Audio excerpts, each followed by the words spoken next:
and you drink all the whiskey and you throw the glass over your left shoulder and you hit the man. Okay, we're going live. Here we go. Remember, we may never meet again.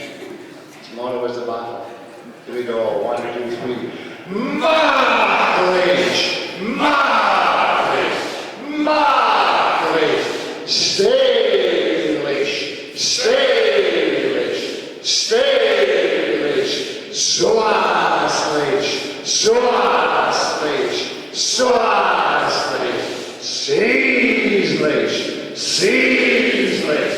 Seaslish! Slancher! Slancher! Slancher!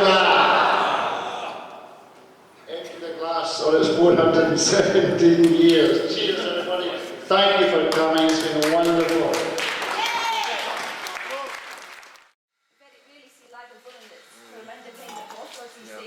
And then transferring it into the wine casks. Yeah. Which for us is just great fun. Because our dad's obviously started as a cooper, so his first love is the wood. And to now have all this symphony of, this huge variety now is just great fun. So I know a lot of people have strong opinions on it, but for us, we're absolutely loving it. Yeah. Because the variety of colour, of flavour. You can just let it all... Exactly. We don't know what's going to happen. It could be terrible, but it could be absolutely fantastic. Woohoo! Yeah. But you've got to take risks, and you've got to... Whiskey's an adventure. That's why we ended up what we have today. That's why we've got smoky whiskies today. Because it's all a wee accident. Thought, that tasted really good. Let's do that again. Yeah. So wine casks are handmade. I think there's about 10 cooperages and several different forests. And the detail they go into is unbelievable. Some cooperages will only use wood from a specific forest because it's the tightness of the grain, the thickness of the wood, and it makes a huge difference. You can see in the cast as well. Is this in the cast? Yeah, well, we're very, very lucky because Mark, who's our managing director, his family have been importing wine from France for years. And it's not about money to these guys, it's about the relationship you have with them. You can't just go up to the people at Chateau d'Yquem and go, hey, how you doing, big guy? Going to give us your cask? It doesn't work like that, okay? It's about, they have to understand what we're doing, and they really appreciate what we're trying to do, and we're taking the same kind of time and quality with our whiskey that they are with their wine, and that's why they like working with us, which is why we're able to get all of these sensational casks that nobody else in the industry can get. So we're very lucky. Very, very. But we don't declare it on all of the bottles. We'll say it in the Murray McDavid, but not in the Bruichladdich, because we don't want to trade in their name. Yeah. So even though it's costing us a lot of money to buy these casks and we're not actually getting the use of their name, for us, just the sheer fact that we're getting the flavour from it is just sensational. Yeah. So that's what's important. What's the price of one of these casks? The price of some of them can be up to €1,000 and over that. 1,000, really? Yeah, wow. Very expensive casks. Used casks? How much are they? Yeah. €1,000? Yeah, they vary, but yeah, some of them are very expensive. Yeah, but it's the quality. They're, as I say, it's again going into the quality of the wood they're using, the way it's handmade. There's only so many of these casks made, like the Olivier Humbrecht, when his Pinot Gris Alsace.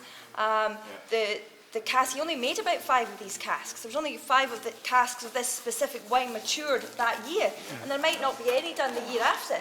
So that's 5 casks. That was it. So we are scouring the world for good oak casks. Why? Because we're very, very excited about what we're finding. Because sherry casks are just not happening anymore. It's just finished. Rioja's good, Madeira's good, American oak. Everybody, there's 21 million casks in the country. There's 20 million American oak casks, so it's one-dimensional. You have 21 million casks American. You have 21 million, and you have 1 million sherry. That's it. That's the picture. So, are we so stupid that we can't think? Why don't we try another type of cask? Oh, you can't do that, say, because that is finishing and it spoils the taste of whiskey. So what's so good about artificial colouring? What's so great about the taste of that? Would it not be better to taste Chateau Lafleur than taste artificial colouring? Would it not be better to taste Zinfandel instead of packs of red and sherry? Or should we just stay with American and fill it 5 times and pretend it's good? So waking up, so that's what we are, a boutique distillery. We will continue to do this. And what we say to people, well, if you don't like what we're doing, you don't have to buy it. You know, it's up to you. It's still the old stuff. Yeah, exactly. It's still the old, a good word, old. And everybody, you guys, anybody who works in the booze business, you understand wine and the quality of it. The passion of the winemaker is incredible. If you talk about winemakers, the great winemakers of the world, like Gigal and Gaia and all these people, they don't produce inferior wine, so there's no danger. This was what we have ourselves.